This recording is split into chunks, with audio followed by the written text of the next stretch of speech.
வணக்கம். ஸ்டாலினை டெல்லிக்கு தூக்கும் அமலாக்கத்துறை அதிர்ச்சியில் திமுகவின் நிர்வாகிகள். நண்பர்களே, இந்த வீடியோவிற்கு ஒரே ஒரு லைக் மற்றும் சப்ஸ்கிரைப் பண்ணிருங்க. ஸ்டாலினை எதற்காக டெல்லிக்கு அழைத்து சென்று விசாரணை நடத்த உள்ளார்கள் அமலாக்கத்துறை என்பதை பற்றி இந்த வீடியோவில் முழுமையாக நாம் பார்க்கலாம். விஜய் வெளியிட்டுள்ள மிக முக்கியமான அறிவிப்புகள் பதவியேற்ற 4வது நாளிலேயே கடந்த 5 ஆண்டுகளில் திமுகவின் ஆட்சியின் பொழுது செய்த ஊழல்கள் பட்டியல்கள் அனைத்தையும் IAS IPS அதிகாரிகள் புதிதாக நியமிக்கப்பட்டவர்கள் 48 மணி நேரத்திற்குள்ளாகவே அனைத்து ஆவணங்களையும் சமர்ப்பித்து விட்டார்கள். அதிலும் குறிப்பாக 17 மாஜி அமைச்சர்களுக்கும் இதில் தொடர்பு இருப்பதாகவும், போதை மருந்துகளை விற்கக்கூடிய தலைவர்களுக்கும் மாஜி அமைச்சர்களுக்கும் தொடர்புகள் நேரடியாகவே இருப்பதாகவும் பல்வேறு ஆதாரங்களையும் IAS IPS அதிகாரிகள் தெரியப்படுத்தியுள்ளனர். கடந்த 7 நாட்களாக, அதாவது விஜய் அவர்கள் முதல்வராக பதவியேற்ற 7 நாட்களாக தமிழ்நாட்டில் பல குற்றங்கள் குறைந்துள்ளது. அது மட்டுமல்ல, சாலைகளில் பாதுகாப்பான ஒரு சூழல் இருப்பதாகவும் தற்பொழுது ஒட்டுமொத்த தகவல்களையும் சமூக ஊடகங்களில் நம்மால் பார்க்கவும் முடிகிறது. சட்டசபையில் உதயநிதி அவர்கள் பல கேள்விகளை விஜய் அவர்களிடம் முன்வைக்கிறார். ஆனால் சபாநாயகரோ மற்ற MLAக்களோ விஜய் அவர்களுக்கு ஆதரவாக அங்கு குரல் கொடுக்கவில்லை. ஏனென்றால் கருத்து சுதந்திரம் அனைவருக்கும் உண்டு. ஆனால் கடந்த ஆட்சியில் எடப்பாடி எதிர்க்கட்சி தலைவராக இருந்த பொழுது சபாநாயகரும் சரி, திமுகவின் MLAக்களும் சரி, அவரை பேச விடாமல் தடுத்து நிறுத்தக்கூடிய ஒரு செயலிலும் திமுக ஈடுபட்டது. சரி, உதயநிதி அவர்கள் நேற்று சட்டசபையில் கேட்கக்கூடிய கேள்விகள் அனைத்தும் நியாயமானதா என்று கேட்டால் 1% கூட நியாயமானதே கிடையாது. ஒரு ஓட்டில் தோல்வியடைந்தாலும் அது தோல்விதான். மக்கள் உங்களை புறக்கணித்ததன் காரணமாகத்தான் கொளத்தூர் தொகுதியிலேயே திமுகவின் தலைவர் ஸ்டாலின் அவர்கள் தோல்வியை தழுவினார். இன்றைக்கு விஜய் அவர்கள் முதல்வராக பதவியேற்றுள்ளார். ஆனால் அப்பொழுது ஸ்டாலின் அவர்கள் முதல்வராக இருந்த பொழுது மோடி அவர்களை வீழ்த்தக்கூடிய தைரியம், மக்களின் ஆதரவு ஸ்டாலினுக்குத்தான் இருக்கிறது இந்தியாவில் என்று கூறிய திமுகவின் மாஜி அமைச்சர்களும் நிர்வாகிகளும் கைக்கூலிகளும் தற்பொழுது கொளத்தூர் தொகுதியில் ஸ்டாலின் அவர்கள் தோல்வி அடைந்ததற்கு ஒரே காரணம் என்ன தெரியுமா? சரியான நல்ல ஆட்சியை வழங்காததுதான்.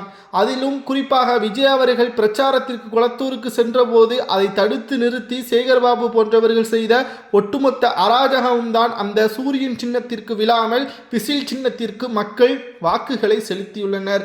மேலும் முதல்வர்கள் விஜய் அவர்கள் இதற்கு முன்னால் மக்களுக்கு கொண்டு வந்த நலத்திட்ட உதவிகளை தடையில்லாமல் வழங்க வேண்டும் என்று உதயநிதி கூறியிருந்தார். ஆனால் விஜய் அவர்கள் வந்த 2வது நாளிலேயே மக்களது பணிகள், இதற்கு முன்னால் கொண்டு வரப்பட்ட நலத்திட்ட உதவிகள் அனைத்தும் தொடரும் என்பதை கையெழுத்தே போட்டுவிட்டார்.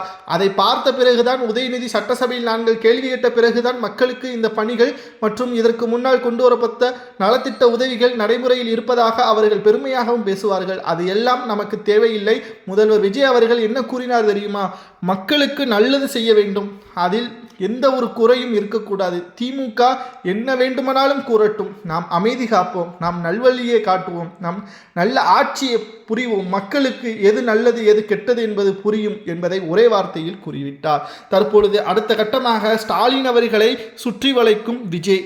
அதாவது விஜய் அவர்கள் முதல்வராக பதவியேற்றதிலிருந்து பல குழப்பங்கள் சட்டசபையில் முடிவதற்கு முன்பாகவே அவரது காதுகளுக்கும் அவர்களது ஆதாரபூர்வமான அனைத்து ஆவணங்களிலும் தெரிவித்துவிட்டது. விஜய் அவர்கள் இதற்கு முன்னால் துறைகளில் கையெழுத்து போட்ட ஸ்டாலின் அவர்கள் அனைத்தும் போலியானது. அதாவது ஒரு பெயரை சொல்லி மறுபெயருக்கான உத்தரவை பெறப்பட்டுள்ளதாகவும், இது ஸ்டாலின் அவர்கள் பொம்மை முதல்வராகத்தான் செயல்பட்டார் என்பதற்கான முக்கிய ஆவணமாகவே நம்மால் பார்க்க முடிகிறது. ஏனென்றால் 10 லட்சம் கோடி 5 ஆண்டுகளில் திமுக பெற்றுள்ளது. ஆனால் எந்த ஒரு புதிய பாலங்களோ கல்லூரி நிறுவனங்களோ அல்லது போக்குவரத்து இடையூறாக இருக்கக்கூடிய அனைத்து விதமான நடவடிக்கைகளை மேற்கொண்டு மக்களது நலத்திட்டத்திற்காக மருத்துவமனைகளோ கட்டவில்லை. ஆனால் இந்த 10 லட்சம் கோடி கடன் எதற்காக வந்தது என்று ஆதாரத்தை பார்க்கும் பொழுதுதான் தெரிகிறது. முதல்வர் பெயரை சொல்லி மற்ற மாஜி அமைச்சர்கள் அதை ஊழல் செய்திருக்கிறார்கள். இதனால் தற்பொழுது முறைப்படி விசாரணை செய்ய முதல்வர் ஸ்டாலின் அவர்கள் திட்டமிட்டுள்ளார். இது EDக்கு, அதாவது அமலாக்கத்துறை அதிகாரிகளுக்கு நேரடியாக இந்த உத்தரவு மத்திய அரசு மூலமாகவே பிறப்பிக்கப்படும். அதன் மூலம் விசாரணைக்காக ஸ்டாலின் அவர்கள் டெல்லிக்கு வேண்டுமானாலும் அழைத்து செல்லப்படலாம் என்ற ஒரு தகவலும் தற்பொழுது கிடைக்கப்பெற்றுள்ளது. சரி, டெல்லிக்கு அழைத்து செல்லப்பட்டால் விஜய் அவர்கள் துரோகம் செய்துவிட்டார், கடந்த ஆட்சி மீது போலியான குற்றச்சாட்டுகளை வெளியிட்டு விட்டார் என்று மக்கள் கருதிவிடக்கூடாது என்பதற்காகத்தான் வெள்ளை அறிக்கையை வெளியிட்டு அதற்கு பிறகான நடவடிக்கைகளை இதை மேற்கொள்ள திட்டமிட்டுள்ளார். இந்த வார இறுதிக்குள் வெள்ளை அறிக்கை முழுமையாக தயார் செய்யப்படும், அதற்கு பிறகுதான் அனைத்து நடவடிக்கைகளும் மேற்கொள்ளப்படும் என்ற தகவலும் தற்பொழுது கிடைக்கப்பெற்றுள்ளது. விஜய் அவர்கள் சட்டமன்றத்தில் சாதாரணமாக இருக்கிறார், அவர் எந்த ஒரு பேச்சுக்களும் நேரடியாக பேசவில்லை என்று பலரும் கூறுகிறார்கள். மக்களுக்கு நன்றாகவே தெரியும் விஜய் அவர்கள் என்ன பேச வேண்டும் பேசக்கூடாது என்பது. வாய் வார்த்தையில் இல்லாமல் செயல் மூலமாக விஜய் அவர்கள் அவரது பணியை சிறப்பாக 100% சிறப்பாகத்தான் செயல்படுகிறார் என்ற தகவல்களையும் நம்மால் பார்க்க முடிகிறது. அது மட்டுமல்ல, முக்கியமான ஒன்றை நாம் சொல்ல மறந்துவிட்டோம்.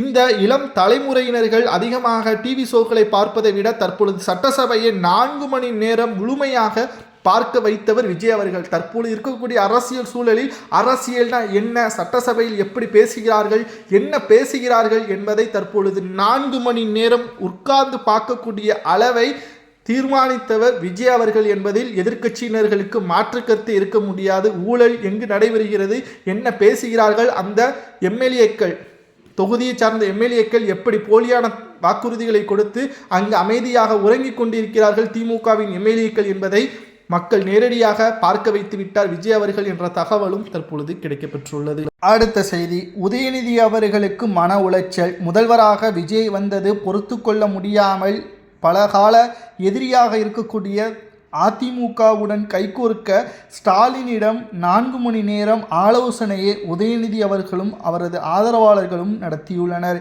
இதற்கு தலைமை வகித்தது யார் தெரியுமா? சூப்பர் ஸ்டார் ரஜினிகாந்த் என்றும் கூறப்படுகிறது. அதிமுக ஆட்சிக்கு வர வேண்டும், இல்லை என்றால் திமுக ஆட்சிக்கு வர வேண்டும்.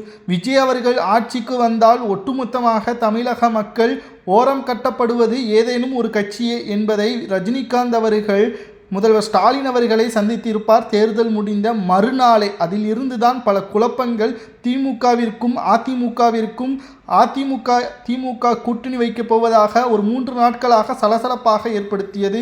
மேலும் கூட்டணி கட்சிகள் விஜய் அவர்களுக்கு ஆதரவுகளை கொடுப்போம் மாட்டோம் என்று ஒரே கருத்தாக கூறாமல் இழுத்தடித்ததற்கும் அதுதான் காரணம். இதில் 2 பேர் பங்கேற்றினார்கள். ஒருவர் ரஜினிகாந்த், மற்றொருவர் உதயநிதி. ரஜினிகாந்த் அவர்களுக்கு நம்மால் அடைய முடியாத முதல்வர் பதவியை விஜய் அவர்கள் 844 நாட்கள், அதாவது 2.5 வருடத்திலேயே முதல்வர் பதவிக்கு வந்துவிட்டார், நம்மால் முடியவில்லை, பயத்தில் நாம் பின்வாங்கிவிட்டோம் என்ற மன உளைச்சலில் கிட்டத்தட்ட ஸ்டாலின் அவர்கள் தூங்கியிருப்பாரோ இல்லையோ, ரஜினிகாந்த் அவர்கள் உறக்கம் இல்லாமல் 14 நாட்கள் தேர்தல் முடிந்த பிறகிலிருந்தே அவருக்கு உறக்கம் இல்லாமல் மாறிவிட்டது என்றும் கூறப்படுகிறது.